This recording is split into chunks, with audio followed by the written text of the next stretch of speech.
Thank you, Laura, and thank you, children, for bringing the story of Ruth and Naomi and Orpah and the three dead guys amazingly to life for us, dramatically to life for us. So yes, today we dive into the book of Ruth, and it is a beautiful story, a love story. A story of loyalty and belonging. It's a story of an outsider who becomes an insider. But before we dive in, it might be helpful to us to remember what stories bring us to today's story. So we're going to do a little bit of a review. We started out with the fact that God desired companionship, so God created humans. God created Adam and Eve with God's very own hands, and God brought them to life with God's breath. And this, too, was a tender, beautiful story. But the beauty was marred when Eve and then Adam both decided to follow their own hearts rather than the heart of God. They disobeyed, and still, God continued to provide for them. The next Sunday was the story of Abraham and Sarah, which is really the continuing story of God's love for humans. God blessed them with a child in their old age, with the promise that through this child, all peoples of the earth will be blessed. So, Abraham and Sarah's grandson, Jacob, carried the story of God's love for us in our third story. Jacob was a shyster. He was a schemer, but then so was his daddy.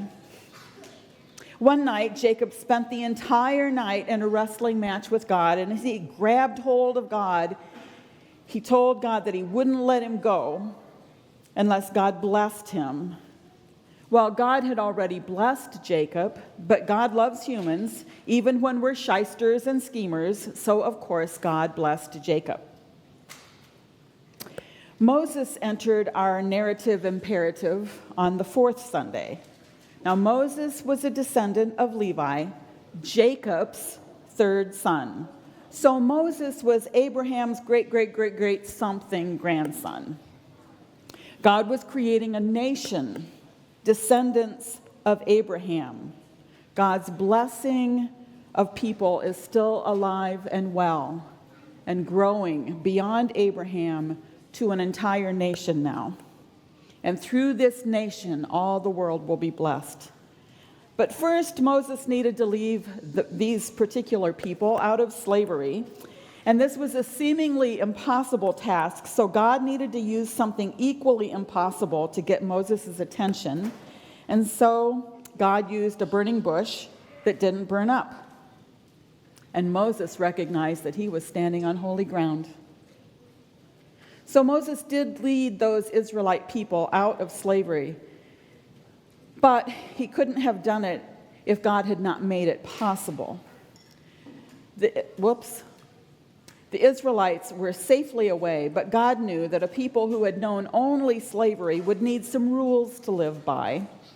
So last Sunday, we took a look at those rules that we know as the Ten Commandments, which brings us now to the book of Ruth. This lovely story of loyalty and people doing right. But to fully appreciate the story, you need to know its setting. And you've heard the bigger story that has brought us up to today, but we skipped right over the book of Judges. We skipped over a couple, but in particular, we skipped over the book of Judges. And honestly, I'm glad that we did, because it's not a pretty story. After Moses died, and by the way, Moses died and was buried in the land of Moab, where Ruth's story begins. After Moses died, the Israelites entered the land that God had promised to them. And at this time, they didn't have a king to rule over them. Instead of the king, they had judges, hence the name of the book, Judges. These judges, don't confuse them with today's judges who preside over court proceedings, for example. When you think of the Old Testament judges, think military leaders. Sadly, as the judges led over the years, life in the Promised Land went from bad to worse as the people left the 10 Commandments far behind, instead falling into idolatry, lawlessness, debauchery, and violence. And the book of Judges ends with these words: "In those days there was no king in Israel. All the people did what was right in their own eyes." Just like Adam and Eve in the garden, those chosen people chose to do what was right in their own eyes and not as God would wish them to choose. Okay, so with this ugliness ringing in your ears, hear again the beginning words of the book of Ruth.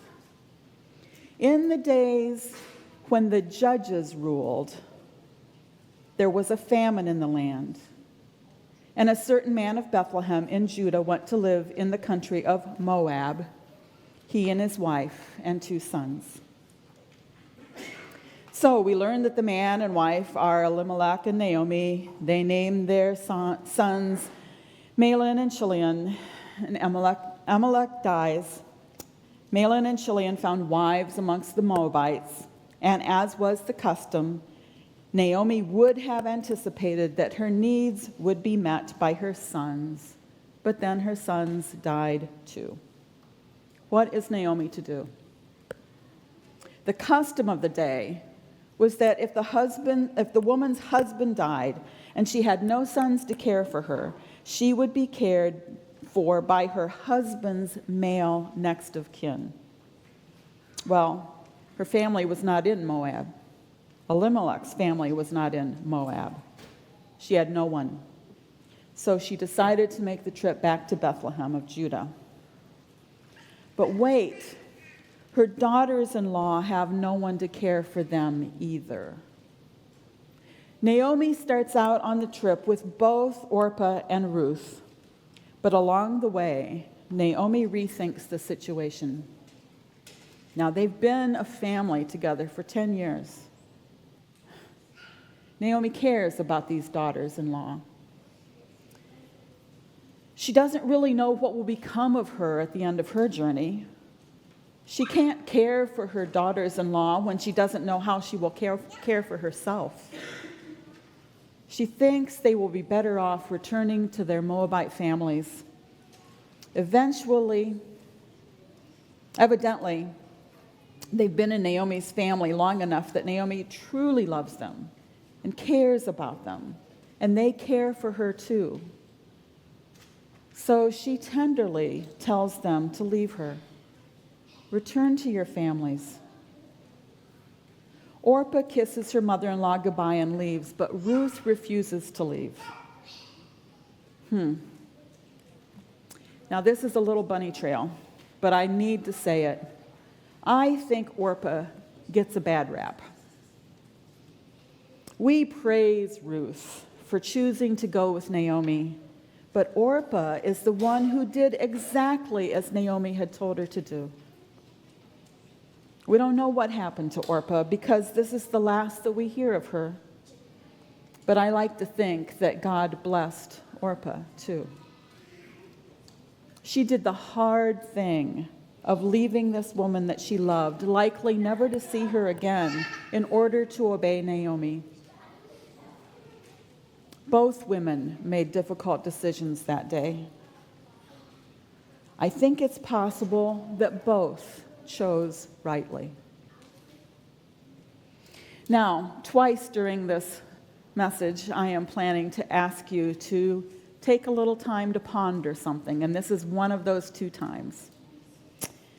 And here's what I'd like you to ponder this time. Are you more likely to do the right thing and do as you have been asked to do, like Orpah? Or are you more likely to do the other right thing, to meet the need that you see staring you in the face? Are you a rule follower or a rule breaker for the right reasons? Do you identify more with Orpah or Ruth? What do you do when both choices seem right?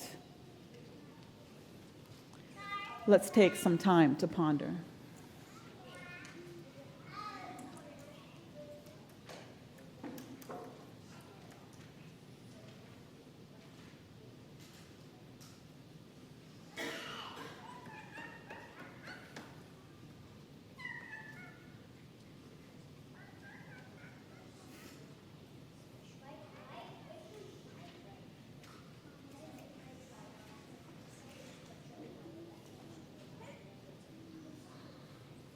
Okay, back to Naomi and Ruth. They make it safely back to Bethlehem, but they're still without resources. Oh, Naomi does have her husband's land. It's still in his name. But they're really without resources. However, it is the beginning of the barley harvest. Evidently, Ruth knows the Jewish law about leaving fallen grain behind when harvesting, so that those who are without adequate resources can follow the harvesters to pick up what has been left, so that they too have something to eat. She asks Naomi if she could go to the barley fields to glean, and of course the answer is yes. Well, wouldn't you know it? Ruth doesn't know whose field she's in, but when she returns to Naomi at the end of the day, Naomi informs her that she has been in the field of Boaz. Boaz is a relative of Elimelech, Naomi's deceased husband. Boaz is a man who keeps God's commandments. And remember that Boaz is living in a land that largely does not keep God's commandments. Boaz has been kind to Ruth, and as Ruth returns in the days to come, he continues to watch out for Ruth, protecting her, seeing that she has food and water throughout the day, sending her home with good amounts of barley. Naomi and Ruth are well taken care of in this way, but Naomi knows that the harvest season will soon come to an end, and they need a plan for the long term. She suggests that Ruth offer herself to Boaz in marriage. Ruth does what she suggests. This time, Ruth, I think, is both a rule follower, doing what Naomi asks her to do, but breaking the rules by going to Boaz in the middle of the night. Well, Boaz is a man of honor. He does not take advantage of Ruth. Neither does he immediately say that he will marry her.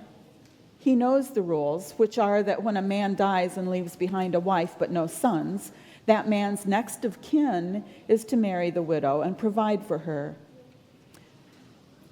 Boaz is not the immediate next of kin. There's one person ahead of him. The next of kin person also has the right to the dead man's property. The two go together. And there was indeed property that belonged to Elimelech.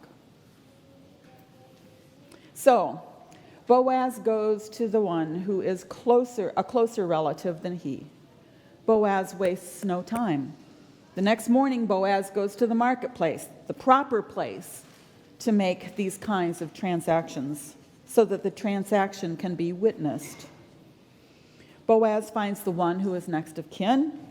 They sit down together, and Boaz begins by telling him that Naomi is ready to sell Elimelech's land. Well, the man is eager to buy the land. But when the talk turns to marriage, the man says, no. He doesn't want Ruth as a part of the bargain, but the two go together. So it's decided that Boaz will purchase or redeem the land, and that he will also marry Ruth. Boaz does the right thing. Boaz does a generous thing. Maybe in a land where people are doing what is right in their own eyes, Boaz does a foolish thing by choosing what is right in God's eyes. He obeys the laws that have been laid out. But Over and over and over again, we see Boaz doing the right thing. In a land where the smart thing would have been to harvest every single grain, Boaz directs his harvesters to leave ample grain behind, and even to pour some out of the harvested grain, already harvested, to pour it out for those who are gleaning. He looks out for the poor and the widows.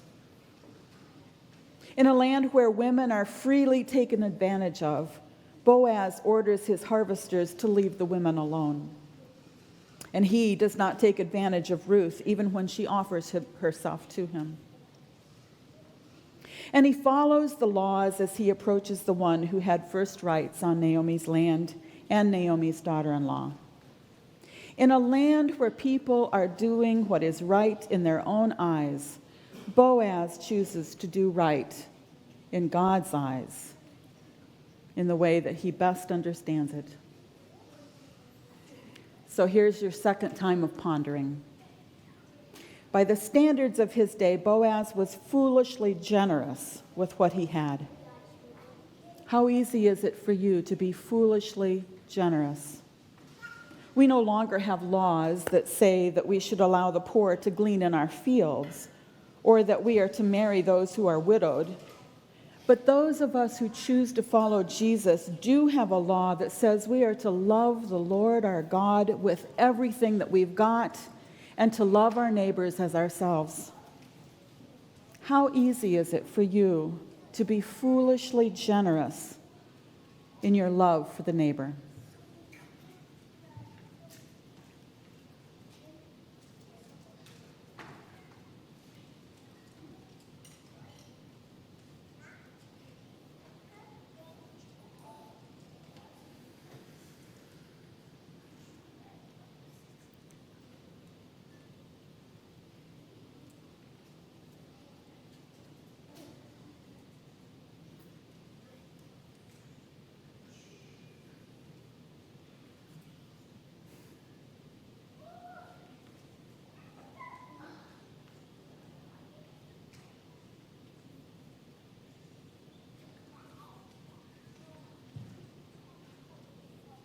Okay, back to the story of Ruth. This is a beautiful story.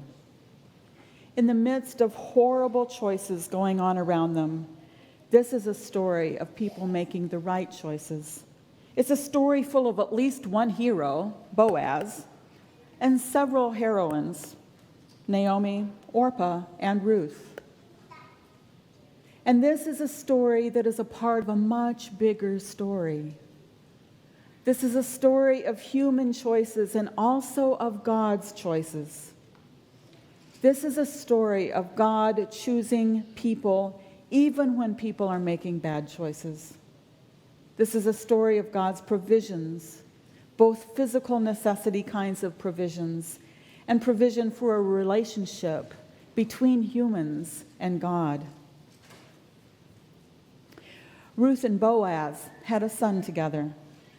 This son was said to belong to Naomi, for through him, Elimelech's family line would continue. And so it did. This son's name was Obed. Obed was the father of Jesse, who was the father of David, the one who eventually became king of Israel. Ruth, a Moabite woman, a foreigner, was King David's great-grandmother. King David, the great something grandfather of Jesus. Jesus, who is God's response to humans who have a hard time making the right choices, who tend to do what is right in their own eyes, and all too often fail to do what is right in God's eyes. Jesus, the one who brings us into right relationship with God. The one who is somehow fully God and fully human. And this is the amazing point of the beautiful little story of Ruth. God chooses us. God chooses you. God chooses us. Thanks be to God.